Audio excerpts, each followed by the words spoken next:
Morning everybody, Sam Moore speaking here from Moore Uni Drill in County Antrim, Northern Ireland. Quite cold February morning here, and we're looking at the current range of Moore Uni Drills that we're making here.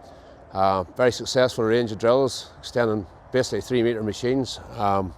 With 3 metre 32 row over here, which has got a hydraulic fan, which is an option.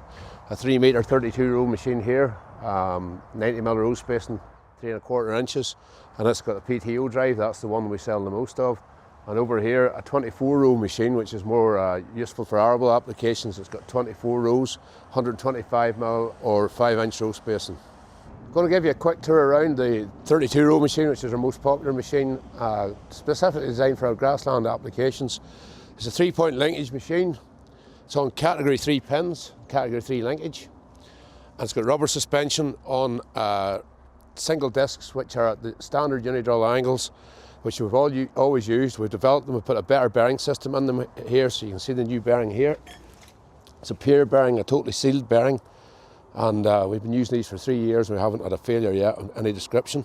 Using a boron coulter, which is 410mm, 5mm wide, with a sharp edge on it. And beside that there, we're using a tungsten carbide coulter with a 30mm tube and tungsten carbide all over the bottom. I reckon you pretty well as a lifetime experience these coulters. The discs 2,000–3,000 acres, but the coulters possibly a lifetime, but I'll never guarantee it. They really do wear well. The standard machine comes with a PTO drive and hydraulic depth control. So you adjust your depth control off your rear pack, or similar to you would a power harrow or something else, and that controls your depth. There's less moving parts in these drills than some other machines, and the reason we've done that is because we know what contractors' experiences are. Guys that are doing a lot of acres, direct drilling's hard on the machine, and you just don't want moving parts. You want to keep it tight, solid. I reckon these machines will be as tight in 15 years as it will be the day they go out. On the back, we have a ductile iron Guttler ring from Germany. Cyril McCoy, it is a German ring. We changed it to get them ductile, and the reason we did that is there was a few breakages, but we don't have any breakages now because we're using this ductile roller. You've got your hydraulic depth control with a scale, which is easy to see from the tractor. Large hopper capacity, standard I-cord hopper, and we're using LED lights, and we've got all the proper regulations, safety, triangles, etc., on the back of it. You've got a step to get back into the hopper to fill your seed box up, and a drive wheel which folds up for transport, then goes down on the ground.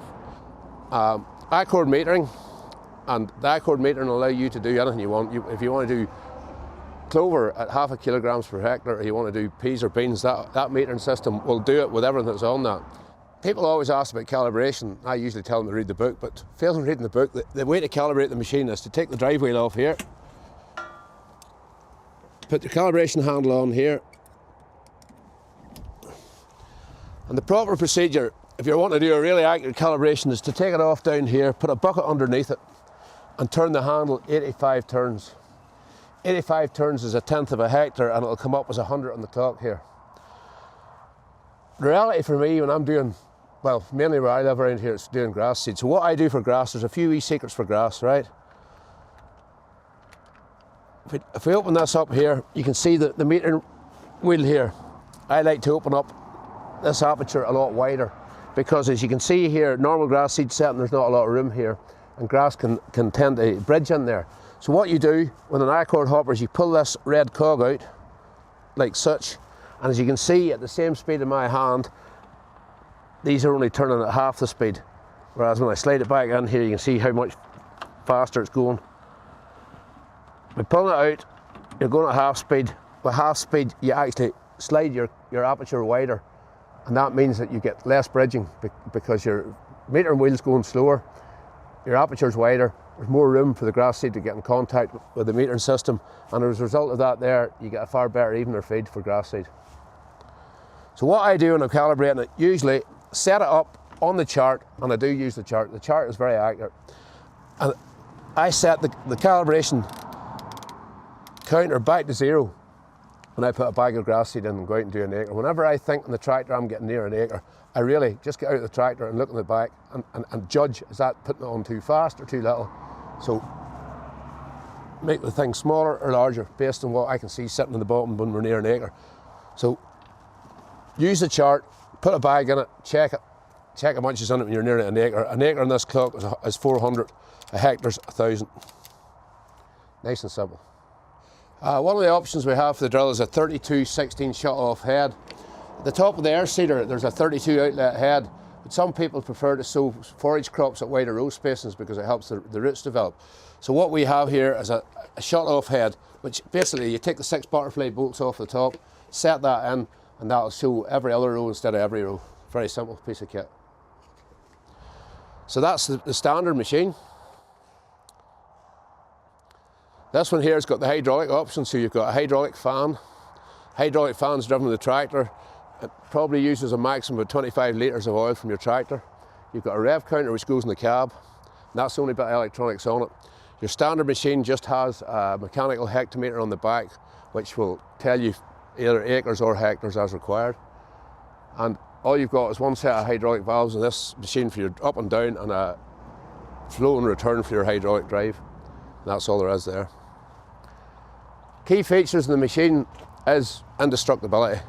We've been making these drills for a long, long time, and everywhere we put a joint or a pivot, we put a bush in. So for example, on these rams here, they take a bit of batter. So there's a bush inside there, a replaceable bush, and also a pin. So if anything wears, you replace the bush, you replace the pin. You can leave this machine as tight as you like. We've got people who are doing 1,500, 2,000 acres a year with these 3-metre machines. And I can tell you, in direct drilling, they take a fair bit of batter. Simple, well-made, powder coat chassis, a well-made machine. Very proud of them, and people who've got them like them. The new design that we did last year was to put the front discs all in one row. So if you look at it from the front, you can see they're all angled in one direction. The back discs are angled in the opposite direction, and that's left a heck of a lot of room down here for trash clearance. So we've got people, even with this close row spacing, that are sowing cereals with them. I don't recommend them for cereals. If I say if you want a cereal machine, you go to the 24-row machine. But people are sowing cereals with these 32-row machines, and you can see there's a great amount of clearance between the front and the back row and the discs. That trash goes through them, straw goes through them. The initial drills, the discs were in pairs opposite each other, and because of that there you would have got a bit of plugging, but these new machines are pretty really good in trash and loose seed beds and loose stubbles. The machine can be used for direct drilling grass, for working at the minimum tillage, or also for working at the ploughed and conventional seed beds. If you want to establish grass, cereals, whatever you want. If you want a cereal machine, 24 rows, or you want a grassland machine, 32 rows. 24 machine comes with tram lines as an option, and it also comes as an option as an extension for the hoppers to take it up to 1,000 litres. The standard hopper on it is 750 litres. And we also do an optional weight. Standard drill is 2,400 kilos, and you can stick another 600 kilos of weight. And that's it. They're made here in Ballymoney, and we've probably 220 or 230 of those machines out in the UK at the moment, between the south of Ireland and the UK. And they've gone really well for us, and we don't get much grief, we don't get much phone calls, so that's all that matters. As far as I'm concerned, I want those machines to go out and work for you, the customers, without any grief. And because it's a simple, well-made machine, I believe that's what we've hit the nail on the head. Thank you very much for listening.